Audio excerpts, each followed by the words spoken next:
क्या सोच रहे हो दशरथ? वरदान नहीं मांगोगे? आजीवन भौतिकवाद में लीन था।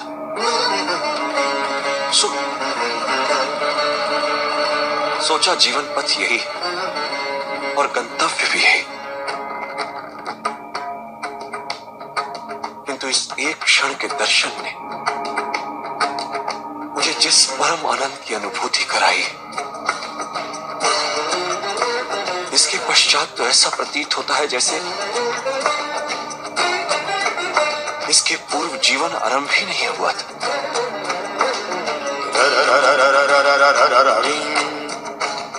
जितनी धन संपत्ति अर्जित की सब व्यर्थ, किसी भी वस्तु का कोई मोल नहीं था।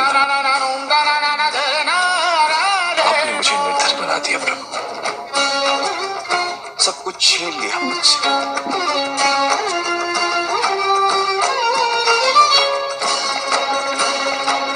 आपके दर्शन मात्र ने सभी इच्छाओं का हरण कर लिया हो जाए। अब कोई महत्वाकांक्षा नहीं रही, न क्रोध, न भय, न अहंकार। ऐसी रिक्तता का आभास पहले कभी नहीं हुआ।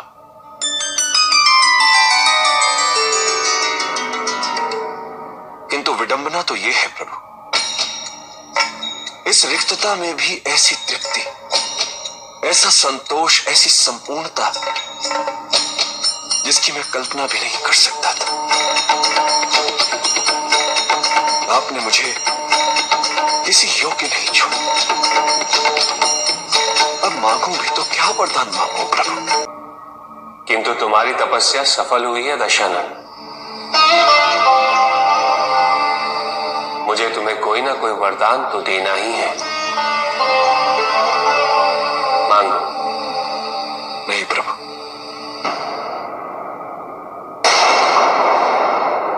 मैं आपसे कुछ नहीं मांगूंगा। यदि मैंने आपसे कुछ मांगा और आपने नहीं दिया तो मुझे बहुत दुख होगा। अपने नौ शीश कटने की पीड़ा तो मैंने सह ली, किंतु ये नहीं सहन कर पाऊंगा। मैं तुम्हें आश्वस्त करता हूं दशानन,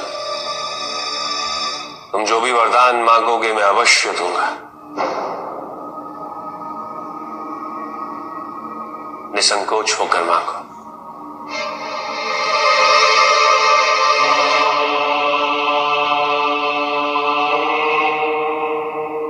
भक्ति, मुझे भक्ति का दान दीजिए प्रभु।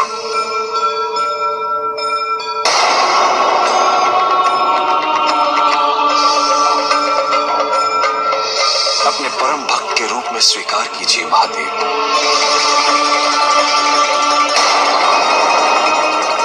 मुझसे कुछ भी छिन जाए, किंतु ये भक्ति सदैव मेरे भीतर विद्यमान रहे।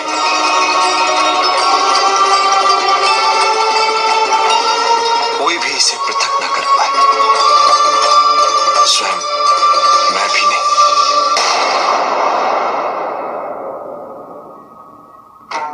आज तक मेरे सभी भक्तों ने वरदान के रूप कोई ना कोई सांसारिक वस्तु ही मांगी, किंतु आज पहली बार किसी ने इतनी कठोर तपस्या करके मेरी भक्ति के मार्ग को अपना लक्ष्य बनाना चाहता है।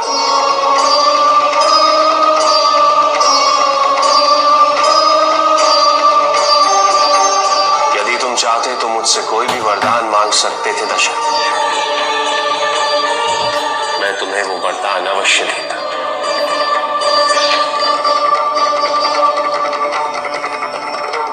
तुमने भक्ति के वरदान को मांग अपने निस्वार्थ भाव का परिचय दिया, अपनी पवित्रता का परिचय दिया।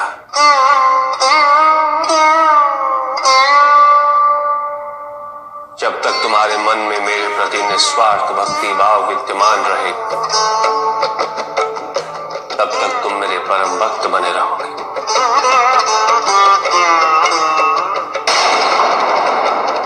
मैं तुम्हें वरदान देता हूं दशरथ, समस्त संसार में तुम मेरे सबसे महान भक्त के रूप में प्रसिद्ध होगे।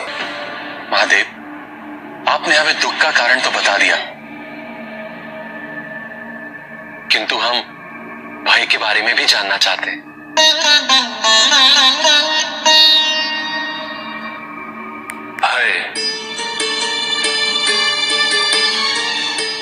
भय का स्रोत है इच्छा।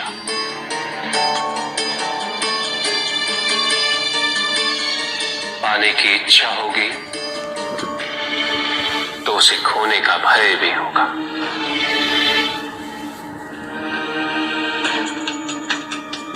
यदि जीवित रहने की इच्छा है तो मृत्यु का भय भी अवश्य होगा।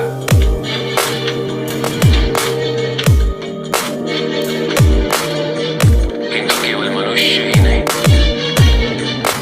देवता, गंधर्व सभी इस भय से ग्रसित है।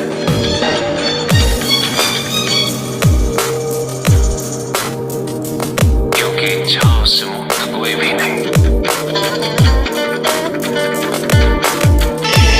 सुरक्षा, ईर्ष्या, द्वेष और निंदा, पशुयत्व जैसे पाप भय से ही उत्पन्न होते हैं। और प्रत्येक पाप का प्रायश्चित केवल दुख और कष्ट उठाने से ही संभव होता है।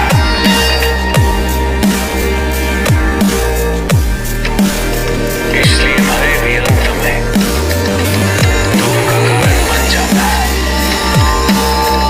भवन पारिवारिक जीवन की आधारशिला है स्वामी।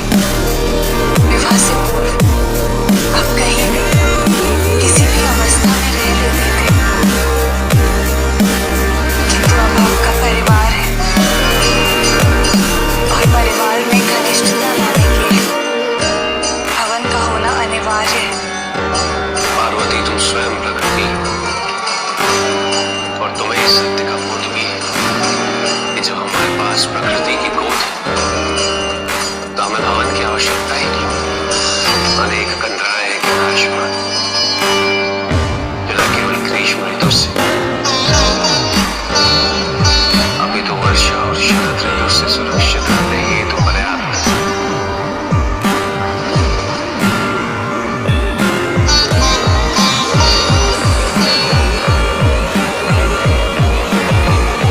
और जहां तक प्रश्न रहा है निष्ठा का,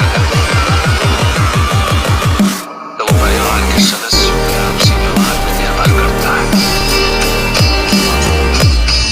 माता पिता अपने संतान को कैसे शिक्षा प्रदान करते हैं, कैसे वो प्रेम के प्रति प्रोत्साहित करते हैं। पार्वती, निष्ठा कभी भी प्राचीर से विभाजित